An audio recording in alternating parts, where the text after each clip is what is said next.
I think form has always been the overriding factor in selection for me, to be honest. Lee Dixon's got a lot of credit in the bank with me. I think this is his 10th cap now, in about 18 internationals I've been involved in. So, and at the start of the season in a competitive position, he's the one that's really shined for me. So, difficult decision because we've got quality scrum halves in Danny Kerr and Ben Youngs, but on form and form alone, I think Lee nudges it.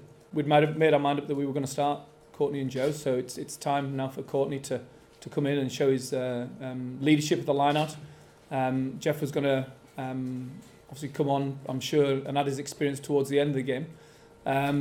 That said, unfortunately, these things happen in training, so he's got a mandatory sort of 6-day return to play protocol, which rules him out of the game. But on the other side of the coin, you've then got Dave Atwood, who was outstanding for us in Argentina. He hasn't as much game time, so it's hard for him to force his hand in selection. And he's gone back and played for Bath the weekend. He's now match fit. He comes in off the bench and he certainly adds ballast and size to our bench. Very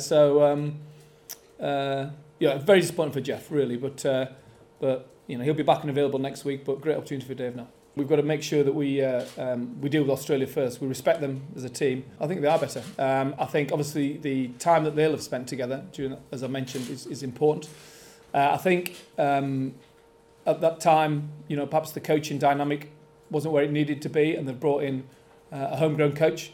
I think that, obviously slightly biased, but I think that helps. So I think they play for Ewan and his coaching team, and I see the key players, the key decision makers, and the leaders in the team, particularly at halfback, really beginning to flourish now under Ewan. So that's why I think they're a better proposition than face the Lions, and they push the Lions pretty close. We have had some fantastic games at Twickenham during my time. The crowd have certainly got behind us, and it's been a while since we played there. It was the Italy game in early March, I think. So really looking forward to getting back there, and the crowd will play a big part on Saturday, no doubt.